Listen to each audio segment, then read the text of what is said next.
राधे राधे महाराज जी। गुरुदेव, कुछ माह पहले मेरे एक सहपाठी से मित्रता हो गई थी और मैं उस व्यक्ति में आसक्त हो गई और एक दूसरे से जीवन साथी जैसे संबंध भी कोशिश हुए महाराज जी। हालांकि वो ज्यादा दिन तक टिके नहीं ना ही रहे, पर कुछ परिस्थितियां आई और सब खत्म हो गया। परंतु मेरी उसमें आसक्ति इतनी ज्यादा हो गई कि मैं उसे भूल नहीं पा रही महाराज जी। वो व्यक्ति दिख जाता है। अब वासनाओं के खेल खेलोगे, मन मलिन होगा तो भूल क्या पाओगे। अरे धिक्कार है ऐसे जीवन को कि जो मनुष्य जीवन मिलने पर भगवान के लिए बात नहीं आई कि मैं भगवान को भूल नहीं पाती हूँ। ये जीवन का तो लाभ होना चाहिए। इन नाशवान शरीरों में आसक्ति करके, इंद्रियजन्य सुखों में भोग सुख का अनुभव करके मैं उनको भूल नहीं पाती, तो धिक्कार तुम्हारी बुद्धि को। अपने जीवन को पतित करके, भ्रष्ट करके बुद्धि को मनुष्य में आसक्त कर लिया। यही तो नरक जाने का रास्ता है, और कौन सा रास्ता है। जीवन साथी चुनना है तो एक बार चुन लिया और आजीवन उसका निर्वाह किया तो जीवन साथी है। तो व्यभिचार प्रवृत्ति हुई, आज इससे, कल उससे, परसों उससे, नरसों उससे। जिसे आजकल लोग कह रहे हैं ब्रेकअप, बॉयफ्रेंड गर्लफ्रेंड, ब्रेकअप, फिर बॉयफ्रेंड, फिर ब्रेकअप, फिर तीसरा बॉयफ्रेंड। ये क्या है? क्या आज शासन नहीं है ना, न माता पिता का शासन है, न समाज का शासन है, न शास्त्र का शासन, न भगवान का शासन, कोई स्वीकार नहीं है ना। इसलिए मनमानी आचरण होते हैं। मनमानी आचरण करने का अधिकार किसने दिया तुमको? या एक बार पाणी ग्रहण किया तो आजीवन निर्वाह किया। अपने पर शासन नहीं, अपने धर्म को नहीं जानती हो, शरीर का बार बार अपवित्र होना, ये क्या है? मन शरीर में लगा हुआ है, मन अपवित्र हो रहा है, पाप का खजाना बन रहा है। नरक जाओ, नरक भोगो। ये दुर्लभ मनुष्य देह का क्या लाभ मिला? आजकल यही प्रवृत्ति चल रही। तुम्हारी बात नहीं बच्चा, ये आजकल प्रवृत्ति यही चल रही है। ये कोई मतलब नई बात नहीं, यही प्रवृत्ति चल रही है। भगवान का नाम जप करो, जो संयम से रहो। अगर स्त्री शरीर है तो किसी एक पुरुष का एक बार वरण करो, आजीवन वरण करो। छूट जाए तो ब्रह्मचर्य से रहो, आजीवन ब्रह्मचर्य रहो। ये व्यभिचार प्रवृत्ति से नरक जाने का रास्ता होता है। त्रिविधम नरकस्येदम द्वारम नाशनमात्मनः कामः क्रोधा तथा लोभा तस्मादेत्ययं तजेत। ये तीन नरक के द्वार हैं, काम, क्रोध, लोभ। इन्हीं में जो फंसे हुए नरक जाना है। और क्या करना है? नरक की प्रवृत्ति करनी। भूल नहीं पाती। तुम्हें घृणा हो जानी चाहिए कि जिसके लिए मैंने शरीर समर्पित किया वो आदमी मेरा नहीं हुआ, तो वो भूलने योग्य है, वो घृणा करने योग्य है। नाम जप करो और सही रास्ते से चलो, नहीं तो किसी काम का मनुष्य जीवन नहीं रह जाएगा। हम कहते हैं दोस्ती करना पाप नहीं है, कोई भी किसी से भी दोस्ती करो, लेकिन दोस्ती गंदगी करना पाप है, बेविचार करना पाप है। ये क्यों करते हो? अगर आपको दोस्ती पक्की तो आजीवन निर्वाह करो, माता पिता का आशीर्वाद लो, देवताओं का अर्चन बंदन करो, ब्याह करो, एक साथ रहो, कोई बात नहीं, आजीवन रहो। ये क्या है? इससे बेविचार, उससे बेविचार, उससे बेविचार, तो किसी का शासन नहीं होता, इसीलिए मनमानी आचरण होते। कोई तुम्हारी बहुत अवस्था है क्या? ये मनमानी आचरणों से क्या होगा? अपने जीवन को खोखला करके नरक जाओ, नरक का रास्ता पुष्ट करो। इसलिए बच्चा सावधान, नाम जप करो और सावधान रहो और भगवान का आश्रय लेकर के धर्म पूर्वक जीवन व्यतीत करो। मनुष्य जीवन ये दिव्य मिला है, इससे भगवान की दिव्यता प्राप्त करो। अब हम कहते हैं ठीक है, गृहस्थ में जाना है, गृहस्थ में जाइए, लेकिन किसी एक पुरुष का ऐसा वर्णन करो। देखो आजकल मनमानी चल रहा है।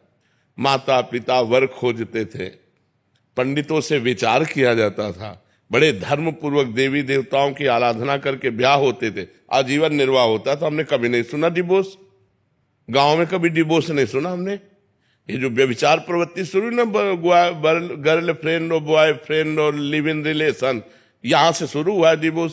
नहीं, हमने कभी डिवोर्स नहीं सुना। आजीवन निर्वाह, क्योंकि माता पिता ने किया, देवी देवताओं का पूजन करके, शास्त्र के पंडित के अनुसार अग्नि के फेरे लेकर, तब कहीं वो धर्म से चलो। इस तरह के मनमानी आचरण कोई भी मत करो, नहीं तो पछताना पड़ेगा। संसार का बड़ा विचित्र स्वरूप है, होश में चलना चाहिए। आचार्य अखिलेश आनंद जी, हरिद्वार। राधा वल्लभ श्री हरिवंश महाराज जी। महाराज जी, हम सब कुछ जानते हैं धर्म क्या है, अधर्म क्या है, पर सब कुछ जानते हुए भी अधर्म और नहीं जानते हो, नहीं जानते हो। जानकारी उसे कहते हैं कि जब जान गए तो जय जाने जग जाए हेराए, जागे जथा सुपन भ्रम जाए। स्वप्न में जैसे हम जगे हुए होते, तो क्या जगे हुए होते हैं क्या? स्वप्न में हम क्रियाएं करते देखते हैं, और ऐसा थोड़ी लगता है कि मैं स्वप्न देख रहा हूं, ऐसा लगता है मैं जगा हुआ हूं। तो क्या वो जगा हुआ होता है क्या? वो अज्ञानी स्वप्न में अपने को जगा हुआ जैसे मानता है तो जगा हुआ नहीं होता। ऐसे आप अज्ञान की धरा में हो और आप ये जानकारी कर रहे हो कि मुझे धर्म का पता है, मुझे अधर्म का पता है, जैसे अपने को जानकारियां जो कुछ है जो उपलब्ध हो चुकी वो प्रकृतिजन्य केवल बुद्धि तक है, आपके अनुभव में नहीं है। अनुभव में नहीं तो पता है। पूरा हलवा बनाने की प्रक्रिया आती है लेकिन कभी बैठ करके बना के पाया नहीं तो क्या फायदा। जिस जानकारी का प्रयोग ना हो सके वो जानकारी हमारी किस काम की, बात समझ रहे ना। इसका तात्पर्य हुआ कि हम अध्यात्म बल से कमजोर हैं। हम जानते हैं कि ये नहीं करना चाहिए, हम जानते हैं ये करना चाहिए, तो जो करना चाहिए वो कर नहीं पाते, जो नहीं करना चाहिए वो हम छोड़ नहीं पाते। ईमानदारी का विषय ये है। इसका कारण हमारे अंदर अध्यात्म बल की कमी है। हम अगर प्रशांतात्मा विगत भीर ब्रह्मचारी वृत्ति स्थित है, अगर हम संयम से चलें, अपने अंतःकरण में निरंतर भगवत चिंतन करें, ब्रह्मचारी व्रत से स्थित हों और निरंतर परमात्म चिंतन करें तो अभी आ जाएगा। जो नहीं करना वो नहीं करना, चाहे प्राण निकल जाए, और जो करना है वो उत्साह संपन्न होकर के करना है। तो हमारे अंदर जो जानकारियां उनका प्रयोग ना करने का जो हमारे अंदर असमर्थता है वो अध्यात्म की कमी है। यदि हम खूब भगवान नाम जप करें, शास्त्र स्वाध्याय करें, ब्रह्मचर्य से रहें, पवित्र आहार करें तो बहुत बढ़िया आ जाए, बहुत बढ़िया आ जाए, स्थिति बन जाए हमारी। और हम भगवत चिंतन रहित हैं, इसीलिए हमारे तो इसलिए ये जानकारी होते हुए भी हम नहीं जानकार हैं। जानकारी अगर जितने आपको जानकारी अगर उसका प्रयोग कर ले तो आप ब्रह्म सिद्ध महापुरुष हो जाए। किसको जानकारी नहीं? जब गांव में लोग शव यात्रा करते हैं, बोले राम नाम सत्य है, सत्य बोलो मुक्ति है। इससे बड़ा और क्या ज्ञान होगा? इस ज्ञान से बड़ा और क्या ज्ञान होगा कि पूरे त्रिभुवन में अगर सत्य है तो भगवान का नाम सत्य है, और भगवान का नाम बोलो तो मुक्ति है। लेकिन वो बीड़ी पीते हुए लौटते हैं, उनको कोई मतलब नहीं कि क्या गा रहे, वो समझते हैं मरने वाले के साथ ये गाया जाता है, बस वो गीत गाते हैं, वो उसका भाव तो समझते नहीं है। इसलिए हमें सबको जानकारी है, अपने कल्याण भर के लिए सबको जानकारी है। सबको ही जानता है मरना है, सब देख रहे हैं एक दूसरे का मरना, सबको पता है यहाँ सब नाशवान है, सबको पता है यहाँ से कोई कुछ लेके नहीं जाता। बस इतनी जानकारी काफी है। अगर हम परमार्थ में चल दें और इतनी जानकारी हमारी पक्की रहे तो हम तो महात्मा बन जाए। लेकिन ये जानकारी ना जानकारी के अंतर्गत ही है। जैसे स्वप्न में जगा हुआ मानता हुआ भी वो सो रहा है, वो अपने को जगा हुआ मानता है, लेकिन जब जगेगा तो स्वप्न हट जाएगा। जगने की पहचान है, स्वप्न हट जाएगा। तो सच्ची जानकारी का मतलब है, धर्म की जानकारी का मतलब है, जेहि जाने जग जाए हेराई, जागे जथा स्वपन भ्रम जाई। जो जान गया तो उसके सामने से संसार ऐसे गायब हो जाता है जैसे स्वप्न का पूरा दृश्य जागने पर गायब हो जाता है। फिर दिखाई क्या देता है? सी राम मैं सब जग जानी, करूं प्रणाम जोरी जुग पानी। तो हम अपनी जानकारी को सत्य बनाएं, हम अपनी जानकारी का प्रयोग कर सके, इसलिए खूब नाम जप करो और ब्रह्मचर्य का जरूर ध्यान दो। आज व्यभिचार परायण हमारी जनता हो रही है, जिधर देखो व्यभिचार का बोलबाला है। वो सब अपवित्र बुद्धि। अध्यात्म को धारण करने के लिए गृहस्थ में तो उचित ब्रह्मचर्य और विरक्त में है तो पूर्ण ब्रह्मचर्य। ब्रह्मचर्य के बिना, ब्रह्मचर्य जीवन की नींव है। ये आजकल नए नए सब जितने बच्चे हैं ना, गर्लफ्रेंड बॉयफ्रेंड हस्तमैथुन ये वो सब नष्ट किए दे रहे हैं अपने आप को। ये क्या है? मनुष्य जीवन का उपहास कर रहे हो, देव दुर्लभ मनुष्य जीवन का उपहास कर रहे हो। बड़े भाग मानुष तन पावा, सुर दुर्लभ सदग्रंथन गावा। साधन धाम मोक्ष कर द्वारा, पाई न जे परलोक संभारा। सो परत्र दुख पावई, सिर धुनि धुनि पछताए। काल ही कर्म ईश्वर मिथ्या दोष लगाए। इसलिए खूब नाम जप करो जी। अमित पांडे जी, प्रयागराज। राधे राधे महाराज जी। महाराज जी, आत्मज्ञान और अध्यात्म मार्ग में सबसे बड़ा अंतर क्या है? इसमें कौन सा मार्ग हमें उसी परमानंद? को तो अध्यात्म कहते हैं। आत्मज्ञान को ही तो अध्यात्म कहते हैं। अध्यात्म कहते हैं किसे? कोई अंतर? वही तो है। जल, वार, तोय, पानी, इसमें कौन श्रेष्ठ है? बात तो एक ही है ना। जल, वार, तोय, पानी में हम पानी के ही पर्यायवाची शब्द कह रहे। तो आत्मज्ञान, भगवदानंद, अध्यात्म मार्ग, अध्यात्म ज्ञान, ये एक ही बात तो है। समझ रहे ना? महाराज जी ये शायद ज्ञान मार्ग और भक्ति मार्ग को समझना चाह रहे हैं आगे। हाँ, ऐसे भेद पूछोगे तो समझ में आ जाएगा कि भक्ति मार्ग में और ज्ञान मार्ग में क्या अंतर। भक्ति मार्ग और ज्ञान मार्ग सिद्धांत तक दोनों एक चलते हैं। सिद्धांत दोनों के एक है और लक्ष्य दोनों का बदल जाता है। एक दासोहम में पहुंच जाता है और एक शिवोहम में पहुंच जाता है। सोहमस्मिति वृत्य खंडा, मैं वही परमात्मा हूं। ज्ञान मार्ग में अनुभव होने लगता है अहम ब्रह्मास्मि। लेकिन भक्ति मार्ग में दास दासो हम, मैं भगवान का दास हूं, भगवान के दासों का दास हूं। इतना अंतर। सिद्धांत दोनों के एक ही है। संयम नियम के सिद्धांत दोनों के एक ही है। भगवत चिंतन, आत्मचिंतन के सिद्धांत एक ही है। लेकिन परिणाम दोनों का जो अलग अलग चिंतन का हो जाता है। एक का चिंतन होता है तत्वमसि, तत्वम आशी, और एक का चिंतन होता है दासो हम, मैं भगवान का दास हूं, या दास दासो हम, मैं भगवान के दासों का दास हूं। इतना अंतर हो जाता है। समझ पा रहे हो? साधन मार्ग थोड़ी दूर तक एक जैसा चलता है, चाहे वो भक्ति मार्ग का हो चाहे ज्ञान मार्ग का हो। यम नियम संयम, इंद्रियों का दमन, मन का दमन, ब्रह्मचर्य व्रत, निरंतर सतोगुण सेवन, निरंतर शास्त्र स्वाध्याय, शास्त्र चिंतन, संत समागम, ये सब दोनों का एक जैसा चलेगा। लेकिन चिंतन फिर अलग अलग हो जाता है। एक का आत्मचिंतन होता तो तत्वमसि में, अहम ब्रह्मास्मि, और एक का दास दासो हम, मैं भगवान का दास हूँ, भगवान का सखा हूँ, भगवान हमारे मित्र हैं। कई तरह के भाव हैं हमारी भक्ति में। भगवान के रिझाने के शांत, दास्य, सख्य, वात्सल्य और गोपी सहचरी, ये भावों के द्वारा हम भक्ति का आनंद लेते हैं। इसमें कई भाव, उसमें एक ही भाव है अहम ब्रह्मास्मि, और वो सत्य है, कोई इसमें अंतर नहीं है। दोनों मार्ग सत्य है, दोनों का परिणाम एक ही निकलेगा। जाके जब फल निकलेगा तो भगवदानंद, परमात्मानंद, आत्मानंद, विज्ञानानंद, अखंडानंद, जो भी कहो वो एक ही है। जैसे घाट अलग अलग है, यमुना स्नान एक ही है। यमुना जी एक ही है जी। ईशान शर्मा जी बेंगलोर से। राधे राधे। राधे राधे महाराज जी। महाराज जी किसी संत या गुरु के समीप अगर हृदय में डर का आभास हो तो इसका क्या अर्थ? बहुत अच्छा है, बहुत अच्छा है। जो गुरु और संत से डरते हैं वो अभय हो जाते हैं, वो माया से फिर नहीं डरते। जो संत और गुरु से नहीं डरते उनसे अपराध बनता है, फिर वो माया से भयभीत हो जाते हैं। अभय होए जो तुम्हें डराई, यही डरे ही डर पे हरिवंशित, जिनो भ्रमय गुण सलिल पर, जी नामन मंगल लोक तीन सुहरिपद भजन। अपने साहब से डरना चाहिए, अपने गुरुदेव से डर लगे कहीं हमसे कोई ऐसा अपराध न बन जाए कि हम गुरुदेव के सामने जाने लायक न रहे, कहीं हमसे कोई गलती न बन जाए। तो डर होना चाहिए, गुरुदेव का डर होना चाहिए। हम संसार में कभी कहीं भयभीत नहीं हुए, लेकिन अपने गुरुदेव से डरते हैं।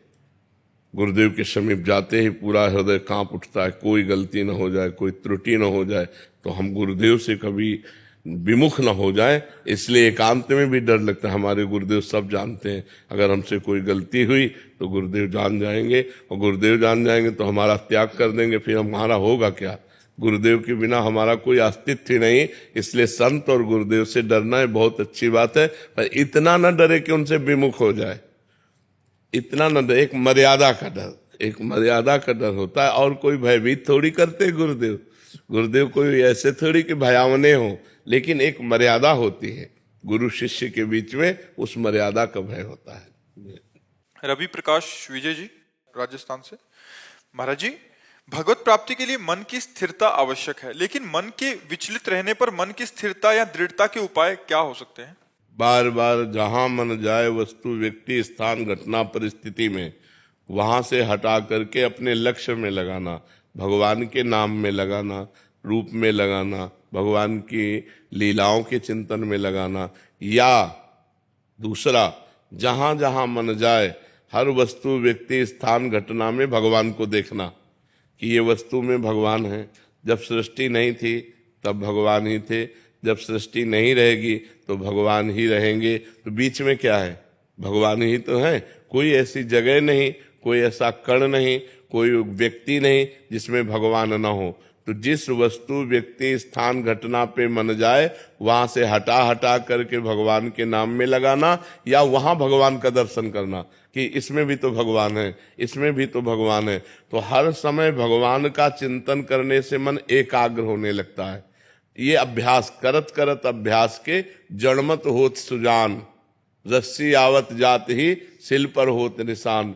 तो जब हम बार बार अभ्यास करेंगे, अतिशय रगड़ करे जो कोई, तो अनल प्रगट चंदन ते होई। चंदन से आग पैदा हो जाए यदि अतिशय रगड़ की जाए। तो जब हमारी जबान में बार बार रगड़ होगी राधा राधा राधा, या जो नाम प्रिय हो, और बार बार मन हटाकर राधा राधा राधा, तो हमारा मन एकाग्र होने लगेगा। जहां मन एकाग्र हुआ और भगवदानंद मिला, बस यम लब्ध्वा चापरम लाभम नामन्यते अधिकम। इससे अधिक कोई लाभ नहीं है। जिस समय भगवदानंद की अनुभूति होती है उस समय फिर मन कहीं जाता ही नहीं। ब्रह्मादिक के भोग सब, स्वर्गलोक मर्त्यलोक की तो बात जाने दो, ब्रह्मलोक के भी भोग विष के समान लगते हैं जिसको भगवदानंद की अनुभूति होती है। ब्रह्मादिक के भोग सब विषम लागत ताय, नारायण ब्रज चंद की लगन लगी है जाए। इसलिए खूब नाम जप करो, बार बार मन को हटा हटा करके नाम में लगाओ, तो इस अभ्यास से धीरे धीरे वश में हो जाएगा। मोहित सेठी जी गुरुग्राम से। राधे राधे महाराज जी। श्री हरिवंश महाराज जी, पहले 25 वर्षों तक आर्थिक कठिनाइयों के कारण मैंने पढ़ाई और अब ऑफिस के काम को ही श्रेष्ठ कर्म मानकर अब तक जीवन बीता, बस इस आशा में कि परिवार को संभालूं। लेकिन जब से आपको गुरु स्वीकार किया तब से समझ आया कि जीवन का एकमात्र लक्ष्य भगवान को पूर्ण रूप से समर्पित होना है। महाराज जी, अब इस ओहदे पर पहुंच चुका हूं कि जहां रोज 13-14 घंटे काम करना पड़ता है और साथ में नाम जप में महाराज जी बहुत कठिनता आ रही है। केवल 1 ही घंटा दिन में दे सकता हूँ नाम को। महाराज जी, अभी मन में पीड़ा होती है, चिंता होती है, डर भी होता है। लेकिन 14 घंटा हर समय आप बोलते तो नहीं रहते ना, क्रियाएं भले कर सकते हैं, कोई भी क्रिया, और उसमें भी हमें मिनट सेकंड का तो समय मिलता है ना। उस मिनट सेकंड को राधा राधा राधा और पूरे के पूरे 14 घंटे भगवान को समर्पित कर देना। ये कर्म समर्पण हो जाएगा और भगवान, हृदय से भगवान के आश्रित हो। जो शेष समय मिले आपके 14 घंटे में, उसमें राधा राधा राधा राधा राधा राधा, उसमें नाम जप करो। और जो 14 घंटा के बाद 6 घंटा सोने में समझ लो, तो 14×6 कितने हुए? 20 हुए। तो 4 घंटे तो अभी बचे, वो 4 घंटे कहां दोगे? महाराज जी, क्या होता है कि जैसे 13-14 घंटे काम कर रहे हैं रेगुलर, उसके बाद भी क्योंकि आदत ऐसी पड़ी हुई है कि उसी के बारे में सोचते रहते हैं कि उसको कैसे। नहीं, गलत बात, इसी को सुधारो। वो स्थायी चीज नहीं है। मरोगे तो ना ऑफिस जाएगी और ना ये सब कार्य जाएंगे तुम्हारे। एक कर्तव्य पूजा है, हम 14 घंटे समय उसको दें। हम नहीं कहते कि आप 14 घंटे समय मत दो, 14 घंटा समय दिया, इसके बाद कार्य प्रणाली की स्टाफ। अब हम दूसरा अपने जीवन को पारलौकिक उन्नति के लिए अब हम थोड़ा सत्संग सुनते हैं, थोड़ा शास्त्र स्वाध्याय करते हैं। 1 घंटा ले लो उसका मार्जन करने का, हमारे द्वारा उसमें से क्या गलती हुई, क्या उन्नति के लिए हमें करना चाहिए, उस पर विचार कर लो। तो 3 घंटे फिर भी बचते हैं। तो 3 घंटे भजन करो, शास्त्र स्वाध्याय, ठाकुर सेवा, नाम जप। 3 घंटे भागवतिक करो, 14 घंटे संसारिक करो, 1 घंटे दोनों कार्यों के चिंतन का करो, 6 घंटे सो जाओ। पूरा विभाग हो गया 24 घंटे का। ईमानदारी से यदि करो तो भजन के लिए सबको टाइम है, और बेईमानी करो तो किसी को टाइम नहीं है। बोले हम तो गृहस्थ हैं, बस एक शब्द में मारा कि पूरा का पूरा जीवन बर्बाद कर दिया। अरे गृहस्थ हो तो क्या हर समय तुम काम में लगे रहते हो? 12 घंटे 14 घंटे काम करने के बाद 6 घंटे सोने के बाद 4 घंटे बचे। हम 2 घंटे छोड़ देते हैं, 1 घंटा भोजन, 1 घंटा मनोरंजन, तो 2 घंटे भजन करो। 120 मिनट अगर भजन करोगे तो तुम्हें आनंद की प्राप्ति होने लगेगी। ये बेईमानी ना की जाए। मनोरंजन में, संसार के इस कार्यों में ही केवल जीवन नष्ट कर देने से जीवन का लाभ नहीं। जीवन का लाभ उस दिन की याद करो जिस दिन तुम मरोगे। हम तो अध्यात्म हमारा उस दिन के लिए तुम्हें बलवान बनाता है। जिस दिन तुम्हारी मृत्यु आएगी, न तुम्हारी पत्नी साथ होगी, न तुम्हारा मित्र साथ होगा, न तुम्हारी ऑफिस साथ होगी, न बैंक बैलेंस होगा, न घर होगा, न कोई सामग्री होगी। क्या पूरा जीवन बर्बाद कर दिया। अब जाने के समय तुम्हारे पास क्या है? इस लोक से क्या लेके जाओगे? इस लोक से ले जाने के लिए भगवान नाम, राधा राधा राधा। जो नाम जप किया, जो परोपकार किया, जो धर्म किया, जो तीर्थाटन किया, ये तुम्हारे साथ जाएगा। तो मनुष्य जीवन में एक पक्ष उधर भी रखो, तो एक पक्ष आगे के संभालने के लिए भी रखो, परलोक संभालने का भी रखो। तो इसलिए 2 घंटे तो भजन करो ही। और 1 से 1.5 घंटा तो हो जाता है रोज का। जी हाँ, बिल्कुल ठीक है। और बीच बीच में नाम जप करते रहो, और शेष जो भी समय आपका वो भगवान को अर्पित करते रहो। ये कर्म समर्पण और भगवत स्मरण के प्रभाव से निश्चित भगवान की कृपा प्राप्त होती है। शीतल सिंह जी, लखनऊ से। जी। राधे राधे महाराज जी। महाराज जी, मुझे प्रभु पर इतनी आस्था नहीं थी पहले। मेरे साथ कुछ ऐसा हुआ कि फिर अभी आपकी अनुभूति होने के बाद मेरा नाम स्मरण और ईश्वर की ओर आस्था प्रबल हो गई है। अब हर समय नाम जप और प्रभु स्मरण होता है महाराज जी, प्रयास करती हूँ। परंतु प्रभु जी, मेरा मोह अब मेरे घर वालों से, रिश्तेदारों से खत्म सा होता जा रहा है। क्या मैं अपने घर वालों के प्रति अन्याय कर रही हूँ? नहीं, मोह खत्म हो जाए, लेकिन भगवत भाव करना चाहिए। सब में भगवान विराजमान है, और जिसका जिसके प्रति जो कर्तव्य है उसका पालन करे। पति को पति की तरह प्यार करे, पुत्र को पुत्र की तरह प्यार करे, रिश्ते नातेदारों को धर्म मर्यादा से प्यार करे। सब में भगवान है, लेकिन मोह किसी से नहीं। यही तो उत्तम बात है, यही तो भजन का फल है कि हम सबसे प्यार करें, सबको सम्मान दें, सब धर्म पूर्वक सबके साथ व्यवहार करें, लेकिन मोह हमारा किसी से नहीं। जी, अब ऐसा होता है कि कुछ भी करने से पहले मन से 2 आवाजें निकलती हैं, लगता है ये मैंने गलत किया या ये सही किया। कुछ इसमें मतलब हमेशा उलझन सी। नहीं, उलझन मत रखो, नाम जप करते रहो, शास्त्र विरुद्ध आचरण मत करो, गंदी बातों को सब कोई जानता है उनको मत करो। और गलत ये नहीं होता, हम परिवार से, जैसे बच्चा है तो हमारा मोह नहीं, लेकिन मेरा भगवान है, इसमें मेरे भगवान है, इसलिए हम बहुत दुलार करते हैं। हमारा कर्तव्य है उसको पढ़ाना, लिखाना, खवाना, पियाना। ऐसे पति मेरा भगवान है, उसके अनुसार कर्तव्य करते, मोह हमारा नहीं है। यही भजन की तो प्रणाली है। भजन और प्यार सिखाता है। भजन ऐसा थोड़ी कि अरे वैसे नहीं, भजन प्यार सिखाता है। सबसे प्यार करो, सबसे प्रेम से धर्म के अनुसार प्यार करो, और नाम जप करो, मोह किसी से करो मती। यही तो भगवान के मार्ग की पद्धति है। चाहत। राधे राधे महाराज जी। महाराज जी, भगवान की कृपा सब पर समान रूप से क्यों नहीं होती? कुछ लोगों को सुख और सफलता मिलती है, जबकि अन्यों को दुख और संघर्ष का सामना करना पड़ता है। इसके पीछे क्या रीजन है? नहीं बच्चा, भगवान की सब पर समान कृपा है। सब मम प्रिय, सब मम उपजय। आँख, कान, नाक, सब शरीर की सुविधा, सबको वायु, सबको सूर्य, सबको चंद्रमा। भगवान की तरफ से सबको समान कृपा है। जैसे खेती पिता अपने पुत्र को 5 को दे, अब एक ने बमूल बोया, एक ने आम बोया, एक ने गेहूं बोया, एक ने चना बोया, एक ने गन्ना बोया। अब पाने को क्या मिलेगा? बमूल वाले को कांटा मिलेगा, गन्ने वाले को गन्ना मिलेगा, चने वाले को चना। भगवान ने हमको भारत भूमि में जन्म दिया। हमारे कर्म कैसे कैसे हो रहे हैं, तो उनका फल कौन भोगेगा? गीता में भगवान कहते, अवश्य में भोक्तव्यम कृतम कर्म शुभाशुभम। 100 रुपया पिता ने सबको दिया, अब एक ने शराब में उड़ा दिया, एक ने गंदी बातों में, एक फिल्म देखने में, एक जुए में, और एक ने जाके भगवान का काम किया। तो अलग अलग 100 रुपये सबको बराबर दिए, लेकिन अलग अलग होने के कारण 4 को दुख मिलेगा, 1 को सुख मिलेगा।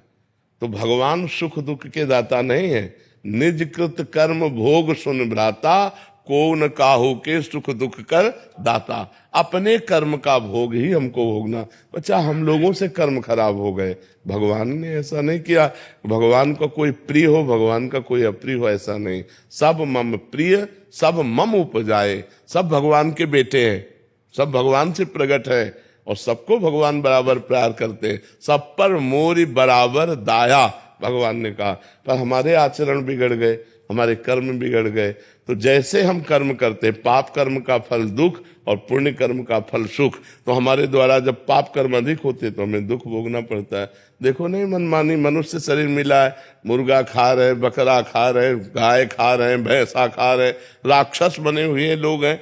देखो ना आजकल क्या हो रहा है, गर्लफ्रेंड बॉयफ्रेंड व्यभिचार की प्रवृत्तियों। अब इसका फल तुम सुख चाहोगे, करोगे व्यभिचार, करोगे व्यसन, करोगे हिंसा, खाओगे मांस मछली, इसका परिणाम सुख चाहोगे, नरक भोगोगे, यहाँ भी दुख भोगोगे, वहां भी दुख भोगोगे। संयम से चलो, ब्रह्मचर्य से रहो, शास्त्र स्वाध्याय करो, सत्संग सुनो, नाम जप करो, जीवों पर दया करो, दूसरों का मंगल करो, अभी आनंद आ जाएगा। तो आनंद का मार्ग है इधर और चल रहे हैं इधर, तो फिर कैसे आनंद प्राप्त होगा। पर मार्ग हमारे सब प्रभु के बनाए हुए हैं, हमारे प्रभु ने सब मार्ग बनाया है। नरक का मार्ग भी भगवान ने बनाया, वैकुंठ का मार्ग भी भगवान ने बनाया, स्वर्ग का मार्ग भी भगवान ने बनाया, आपको भी भगवान ने बनाया। अब आप चलना किस मार्ग में चाहते हो? सब मार्ग आपके सामने। आप भूत बन सकते हो, आप देवता बन सकते हो, आप महान बन सकते हो, आप नीच बन सकते हो। जैसे आचरण करोगे वैसे बन जाओगे, इसमें भगवान की बात नहीं। समझ पा रहे आप? ओम प्रकाश शर्मा जी। श्री हरिवंश महाराज जी। महाराज जी, आपके चरणों में कोटि कोटि प्रणाम। महाराज जी, अभी एक एकांतिक में ये सुनकर थोड़ा सा संशय हुआ कि किसी ग्रंथ का गायन केवल पवित्र अवस्था में ही किया जाना चाहिए महाराज जी, परंतु उपासक सुबह संपूर्ण दिनचर्या, शौच स्नान, शारीरिक व्यायाम आदि 84 जी मन ही मन करता है महाराज जी। गायन और मन मानसिक चिंतन में अलग बात होती है ना। हम अंदर शौचालय में बैठे हो, हमारा चिंतन चल रहा है 84 जी का, तो वो चिंतन चल रहा है ना अंतर, गायन तो नहीं हो रहा ना। लेकिन 84 जी का गायन लेटरिन में बैठ के करोगे क्या? 84 जी का गायन लेटरिन के पवित्र कपड़ों में करोगे क्या? चिंतन हम भगवान का कर सकते हैं, चिंतन हम पद का कर सकते हैं, लेकिन जब हम गायन करेंगे 84 जी लेकर तो मर्यादा से करेंगे। आसन पे बैठ करके, या पवित्र वस्त्र है तो हम चलते फिरते भी गुनगुनाते हुए चल रहे हैं, अपवित्र वस्त्रों में नहीं, अपवित्र दशा में नहीं। गायन नहीं कर सकते अपवित्र दशा में। सुधा निधि, 84 जी, रामचरितमानस, श्रीमद् भागवत, ये सब समान हमारे धर्म ग्रंथ हैं। इनको पवित्र अवस्था में हम गायन कर सकते हैं, अपवित्र अवस्था में हम चिंतन कर सकते हैं। चिंतन मन के द्वारा किया जाता है, गायन वाणी के द्वारा उच्च स्वर में किया जाता है। अब पता चला कि आप शौच हुई, आप पवित्र कपड़ों में सुंदरकांड का पाठ कर रहे हो, वो सुंदरकांड का पाठ ही करने का उसमें विषय था, हमको अपवित्र दशा में सुंदरकांड का पाठ नहीं, पवित्र दशा में। हमारे धर्म ग्रंथ है, ये पवित्र दशा में इनका गायन करें, अपवित्र दशा में इनका चिंतन कर सकते हैं, अपवित्र दशा में नाम जप कर सकते हैं, लेकिन धर्म ग्रंथों का गायन नहीं। देखिए, हमने तो पादुका हम सेवा करते हैं ना, पादुका पैर के हमने तो वाणी जी को लेके हमने पद याद किए थे इस टाइम में, या फिर हम कोई वो करते हैं तो पादुका पहन के हम तो उनको याद नहीं, बाथरूम की पादुका अलग होती है। सेवा स्थान है जहाँ पे विद्यालय में हम बच्चों को पढ़ाते हैं, वहाँ पे हमने पद याद किए थे, तो हम पादुका पहन के सारी वो पादुका बाथरूम में गई? नहीं बाथरूम नहीं, तो बस शौच और बाथरूम की अलग पादुका होती है, और ऐसे पादुका का अलग अलग समय में सत्संग में उसका विवरण किया गया है कि जैसे हम यात्रा कर रहे हैं, हमने शौचालय में जो बाथरूम, वो पादुका नहीं है, तो मंत्र भी जप सकते हैं उसमें पाठ भी कर सकते हैं। अपवित्र दशा में हम धर्म ग्रंथों का पाठ नहीं कर सकते। महाराज जी, एक संशय निवृत्ति और कर दीजिए महाराज जी। जैसे बहुत सारे शरणागत परिकर हैं, वो ऑफिस आदि जाते हैं या किसी रास्ते में वाहन आदि ट्रेन में जा रहे हैं, तो महाराज जी क्या बहुत सारे ऐसे पूछते थे कि जैसे आजकल मोबाइल आदि ऐप में 84 जी है, तो अंदर ही अंदर जैसे उसका पाठ कर रहे हैं, तो ये कर सकते हैं? हाँ, ऐसे कर सकते हैं कि जैसे मोबाइल से देखा और अंदर चिंतन करते हुए उसको हम मनन कर रहे हैं, ये तो कर सकते हैं, लेकिन गायन के नहीं कर सकते। अब वाणी लेके नहीं कर सकते, मोबाइल में तो कर सकते हो कि यंत्र है, ऐसा कर सकते हैं। क्योंकि अब जैसे ट्रेन में कई यात्रा है या 1.5 घंटे के अंतर्गत में ही ये सारा पाठ हो रही है, सारा अंदर ही अंदर इसको कर लेते थे महाराज जी। ऑफिस की चेयर पे बैठे हैं या किसी बस में जा रहे हैं, तो उससे क्या होता है महाराज जी, वो पूरा। हाँ, बिल्कुल ऐसे कर सकते हैं। महाराज जी, एक आपने पद्मासन और सिद्धासन के लिए परसों सत्संग में बोला था कि यदि आपने किया तो कोई बीमारी भी हो सकती है। महाराज जी, अभ्यास करने की कोशिश कर रहे हैं आपकी कृपा से। इसमें क्या है कि जैसे आप पद्मासन और सिद्धासन में बैठने की कोशिश कर रहे हो और ब्रह्मचर्यहीन हो, बार बार ब्रह्मचर्य नष्ट करते हो, तो एक तो बैठे नहीं पाओगे ज्यादा देर, और दूसरा शरीर में परेशानियां आ जाएंगी। ब्रह्मचर्य को रखना जरूरी है। गृहस्थ है तो संतानोत्पत्ति के लिए ब्रह्मचर्य का खंडन करे, व्यभिचार की कहीं आज्ञा नहीं शास्त्रों में। संतानोत्पत्ति के लिए नहीं तो ब्रह्मचर्य से। यह जीवन मोक्ष के लिए मिला है, ये जीवन कल्याण के लिए मिला है, पतित करने के लिए नहीं मिला है। सौरभ जी फरीदाबाद से। राधे राधे। राधे राधे महाराज जी। महाराज जी, कोई भी आध्यात्मिक कार्य के समय जैसे नाम जप श्री 84 जी का पाठ के समय मन बहुत ज्यादा संसारिक विषयों में भागता है महाराज जी, इतना तो वो दैनिक कार्यों के समय भी नहीं हाँ, भागता महाराज ऐसा ही अनुभव होता है। किसका है प्रश्न? हाँ, वो भागता नहीं है, डिलीट होता है उसमें जो भरा हुआ है। जैसे मोबाइल में कोई मैसेज डिलीट होना हो तो पहले सामने आता है ना, तो ऐसे जब वो सांसारिक कार्य करता है तब वो कवर करता है, अंदर अपने लेता है। और जब हम नाम जप करते हैं, ध्यान में बैठते हैं, भगवत चिंतन करते हैं या भगवत पाठ करते हैं, तो उस जैसे वो चिप है ना, ऐसे एक मन है भागवतिक चिप, अनंत जन्मों में जो जो हुआ है वो सब भरा, पूरा का पूरा डिलीट करना है। तो जितना हम नाम जप करते हैं उतनी गंदी गंदी बातें जो हम सोचना भी नहीं चाहते, देखना भी नहीं चाहते, करना भी नहीं चाहते, वो भी सब बातें उससे निकलती। कभी ऊट पटांग की बातें निकलती, कभी भूत की, कभी भविष्य की चिंता की। तो हमको उसको शांत भाव से रहना, निरपेक्ष दृष्टा भाव। हमको ना तो परेशान होना है और ना अच्छा लगना चाहिए। बिल्कुल दृष्टा भाव से अपने कार्य में हम मगन है, नाम जप करने में। वो फेंक रहा है गंदी बातें, वो निर्मल हो रहा है। जितना निर्मल होता जाएगा उतना आनंद आता जाएगा। और जहां पूरा निर्मल हुआ तो निर्मल जन मन सो मोहि पावा, मोहि कपट छल छिद्र न भावा।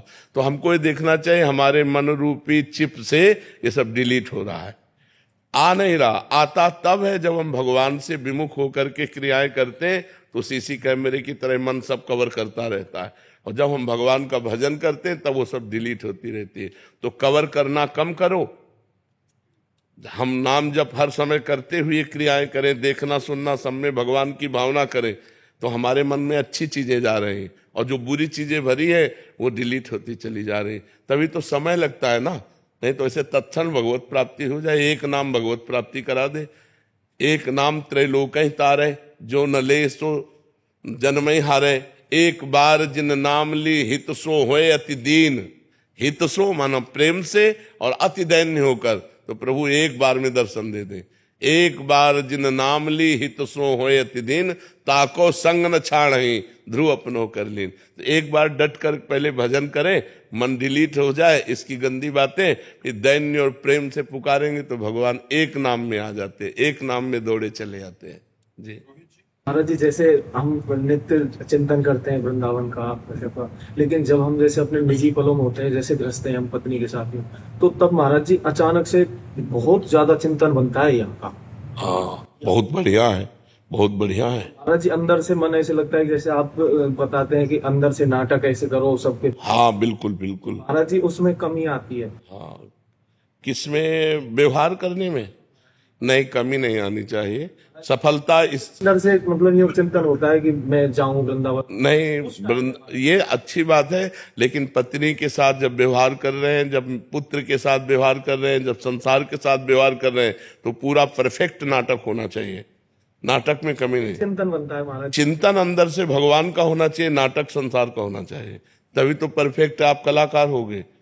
इस जगन नाटक मंच पर आपको जो रोल दिया गया है उसका परफेक्ट रोल करना चाहिए। अब ये नहीं कि पत्नी से हम उदास हो रहे हैं, अब वो हमारा मन वृंदावन में जा रहा है इसलिए हम तुमसे बात नहीं करेंगे, तुमसे नहीं।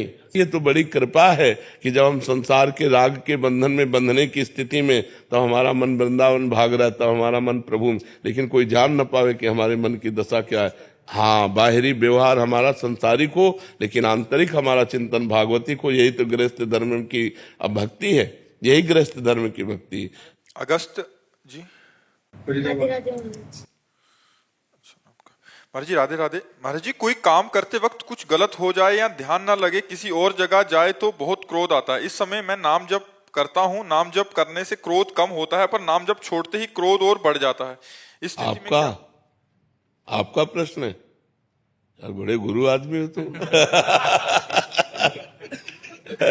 इतनी छोटी अवस्था में तो इतनी सूक्ष्म बात पकड़ रहे, बहुत बढ़िया बात है। बहुत अध्यात्म के अच्छे आदमी बनोगे तुम। नाम जप करते हुए जब तुम्हारे अंदर गलत वृत्ति आती है ना, तो अंदर जो मन में गलत वृत्ति होती है वो डिलीट होती है, वो नष्ट होती है। तो ऐसे नाम जप का अभ्यास करो कि खाली समय ही ना रहे। क्रोध तभी, अच्छा क्रोध क्यों आता है? कामना से क्रोध आता है। जैसे हम चाहते हैं ये हो जाए और वो नहीं होता, तभी क्रोध आता है। क्रोध की स्वयं की सत्ता नहीं। कामा संजायते क्रोधा, क्रोधाय स्मृति विभ्रमाय स्मृति भ्रंशात बुद्धिनाशो बुद्धिनाशात प्रणश्यति। काम, जब हमारी कामना की पूर्ति में बाधा पड़ती है तो क्रोध आ जाता है। इसलिए हम हर समय नाम जपने का अभ्यास करें। जब क्रोध आ जाए तब दांती पीस ले ऐसे, मुझे बोलना ही नहीं है बस। क्योंकि अगर क्रोध में बोलना शुरू किया तो फिर क्रोध आने पर भजन क्षीण हो जाता है, आनंद क्षीण हो जाता है और हमसे अपराध बन जाता है। अपने से बड़ों के प्रति भी गलत शब्द निकल जाते हैं।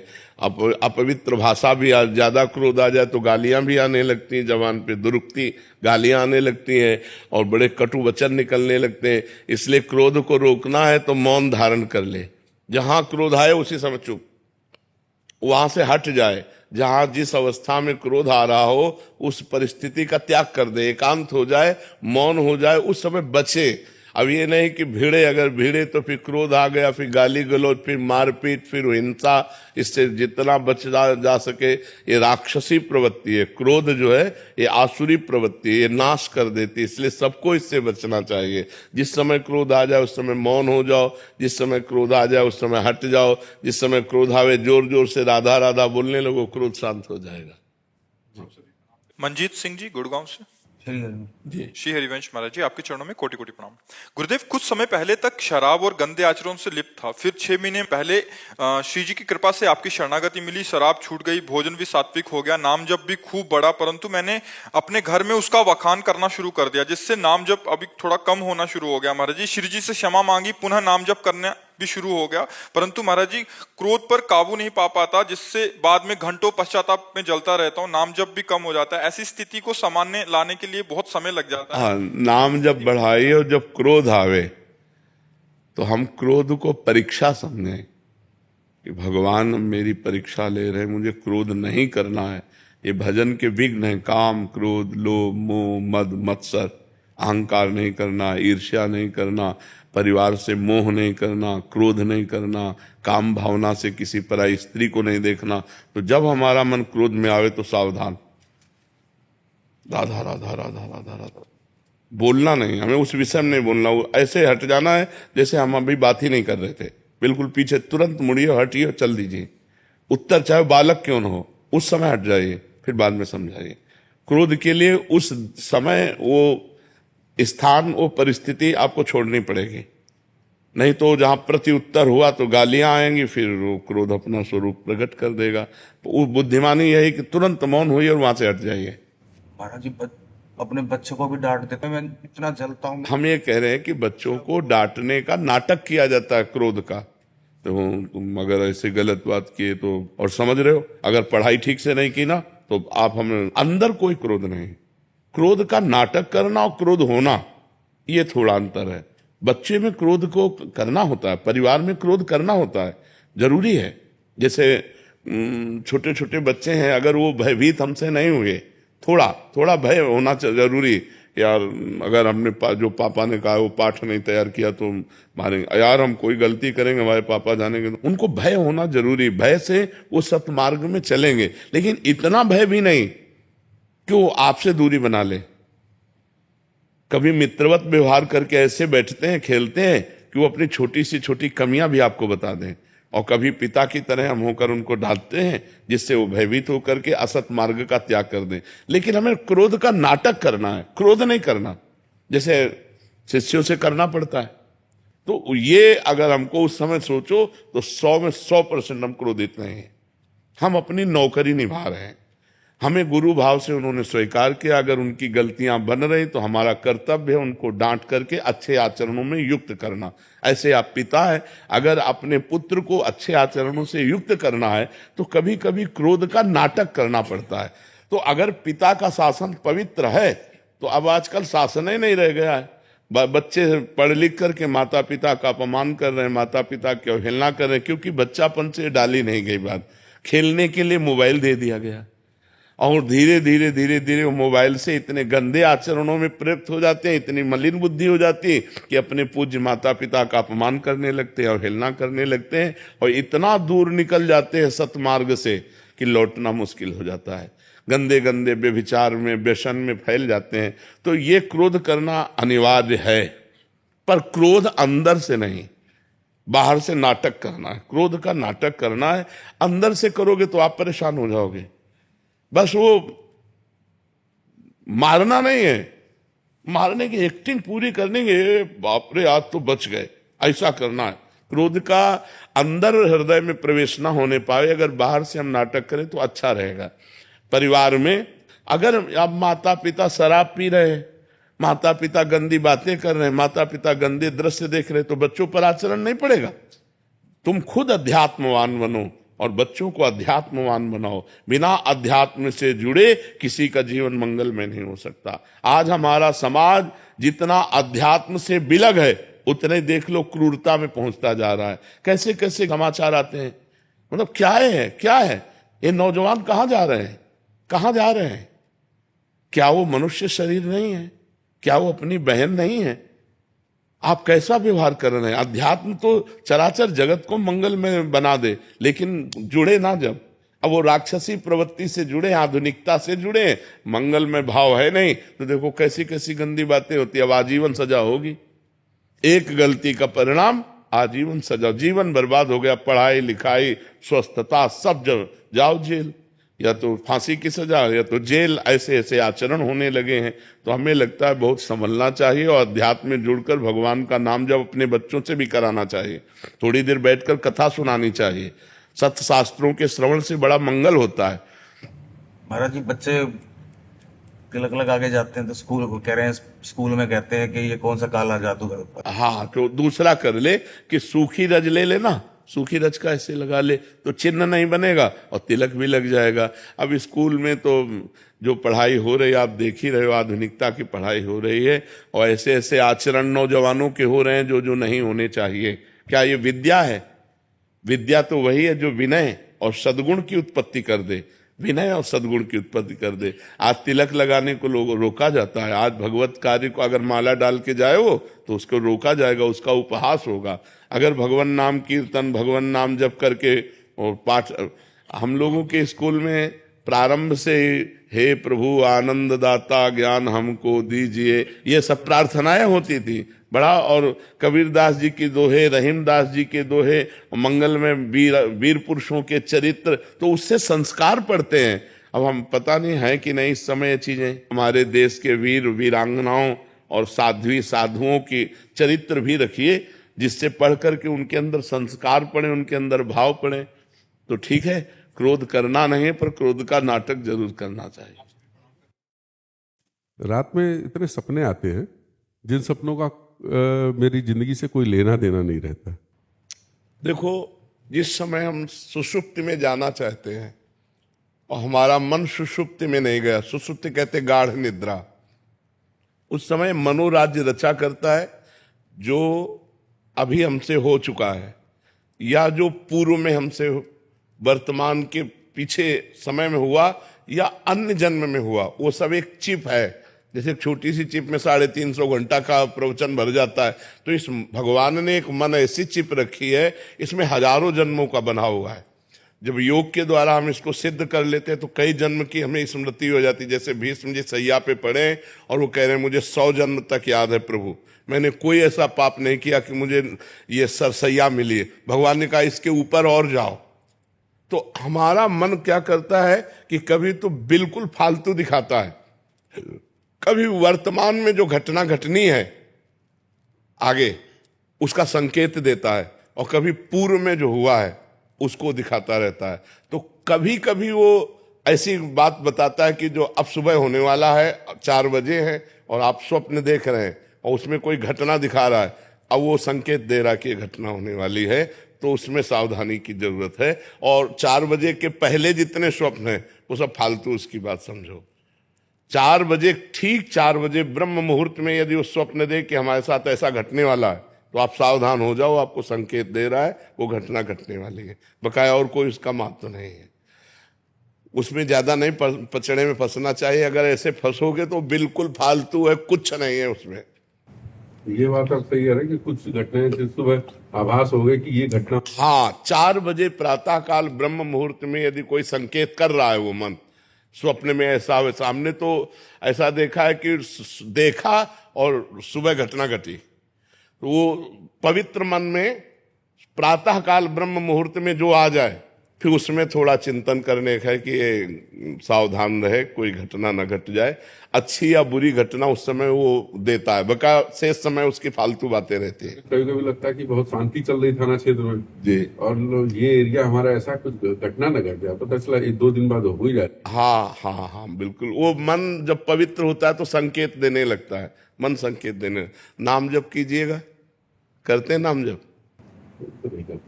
नहीं, फिर जीवन का मतलब क्या रहेगा? थोड़ा नाम जप तो कीजिएगा, जो नाम आपको प्रिय। कौन सा नाम आपको प्रिय भगवान का? हनुमान जी प्रिय है। हाँ, तो राम राम बोलना पड़ेगा, तभी तो हनुमान जी को अच्छा लगेगा। तो चाहे 10 मिनट ही से शुरुआत तो कीजिए, 10 मिनट राम राम राम राम राम जप, ठीक है। ईश्वर का सुमिरन नहीं तो जीवन का क्या महत्व है? क्यों? अगर ईश्वर का, परमात्मा का, भगवान का सुमिरन नहीं है तो जीवन का मतलब क्या रह गया? फिर जीवन तो बेकार जीवन है। खाना पीना, सोना जागना, लड़का बच्चा पैदा करना, ये तो पशु पक्षी भी करते हैं। अगर मनुष्य जीवन में परमात्मा का सुमिरन नहीं तो जीवन का महत्व क्या रह गया? तो जरूर करना चाहिए सबको परमात्मा का। हाँ, निरंतर नहीं हो पा रहा तो थोड़ी देर तो कर लो। रोज नियम बना करके करोगे तो धीरे धीरे उसको बढ़ाते चले जाओ, निरंतर परमात्मा का सुमिरन होने लगे। यही मनुष्य जीवन की सार्थकता है, चाहे जिस संप्रदाय में हो। यदि परमात्मा का सुमिरन नहीं है तो कल्याण होने वाला नहीं। सुमिरन से कल्याण होता है। जितना आपका अंदर ही अंदर चिंतन चलेगा उतना ही आपका मंगल होगा। परमात्मा का सुमिरन ही जीवन का परम लाभ है। जिस रज को ब्रह्मेश्वरादि सुदरूह पदारविंद श्रीमत् पराग परमाद्भुत वैभवाया सर्वार्थ सार रसवर्षि कृपार्ध दृष्टे तस्या नमोस्तु वृषभानुभुवो महिम्ने। ब्रह्मा और भगवान शिव जिस रज को अपने माथे पे धारण करना चाहते हैं वो ये वृंदावन की रज है। बड़े सौभाग्यशाली हैं जिनको इस रज का सेवन करने का सौभाग्य मिलता है। और ये सर्वार्थ सार रसवर्षि कृपार्ध दृष्टि, रजोपसेवी और नाम जापक, उसको निश्चित प्रेम प्राप्त होता है जो वृंदावन की रज का सेवन करता है और निरंतर नाम जप करता है। अंतर रहित तैल धारावत, जैसे एकांत स्थान पे रखा हुआ दीपक की लौ एक, ऐसे ही परमात्म चिंतन की दृष्टि एक, एकदम भगवदाकार जीवन का काम बन गया। सब साधना का फल है हमारा निरंतर भगवदाकार वृत्ति रहे। उठते बैठते चलते फिरते केवल परमात्म चिंतन। हर चिंतन की काट करके, जो भूत भविष्य का चिंतन मन करता है ना, इधर उधर गंदी बातें, उसको डिलीट करते हुए साक्षी भाव से निरंतर नाम जप करते हुए एक ऐसी स्थिति बना ली जाए जिससे प्रभु का विस्मरण ही न हो, बस जीवन मुक्त हो गया। भगवान का सतत मधुर मधुर स्मरण चल रहा है, इससे बड़ा कोई योग नहीं। तेसाम सतत युक्तानाम भजताम प्रीति पूर्वकम ददामि बुद्धि योगम तम येन माम उपयांति ते। जो सतत प्रेम पूर्वक भगवान का निरंतर स्मरण करता है, भगवान उसको बुद्धि योग प्रदान। बुद्धि परमात्मा, बुद्धि कृष्णाकार, बस हो गई बात। यही बात है। खूब भजन करो, एक क्षण भी भजन से अव्यर्थ कालत्वम, एक भी क्षण व्यर्थ न जाने पावे तब चतुर सुजान साधक है। एक क्षण भी भगवान के सुमिरन से खाली न जाए। चाहे लीला कथा हो, धाम महिमा सुन रहे, नाम महिमा सुन रहे, भगवान के गुण लीला चिंतन में लगे। अन्यथा जो मिनट खाली गया तो कहा हनुमंत विपत्ति प्रभु सोई जब तो सुमिरन। बोले से महाराज जी पहाड़ी बाबा का इच्छा, हम बहुत साहस करके बहुत हिम्मत करके बोल रहे। महाराज जी पूज्य पहाड़ी बाबा के चरित्र सुनाते, बोले गौरदास जी रहते थे तो बाबत से पूज्य देवराहा बाबा सरकार पूछे कि गौर आप कहाँ से आए? बोले खाक चौक में हम रहते। किनके यहाँ? पहाड़ी बाबा के यहाँ रहते। बोले वो तो सिद्ध महापुरुष, कैसे रहते आप उनके पास? बोले बाबा मैं हाँ कहता और ना में ना कहता। हाँ में हाँ कह के फंस गए, अब तो पीटे जाएंगे हम। लेकिन आपकी कृपा है। पर पूज्य पटिया वाले बाबा सरकार कीर्तन करा करते कि हम बालक तुम माए हमारी, श्री गुरुदेव करो रखवारी, आपकी रखवारी करो। महाराज जी हम तो इससे मन में स्मरण आ गया, हम तो आशिक हैं, दीवाने हैं, परमाने हैं आपके। आप यूं ही कृपा बनाए रखना पूज्य गुरुदेव भगवान। बाहर प्रतीक्षा कर रहा था तो भीतर आने की प्रेरणा श्री जी दे रही थी, तो मैंने विचार आया, मैं भीतर गया मैं भीतर गया तो मैं भीतर गया। ये मैं भीतर गया तो मैं भीतर गया। जय हो जय महाराज, क्या शब्दों का रसात्मक स्वरूप जोड़ा। क्या बात है।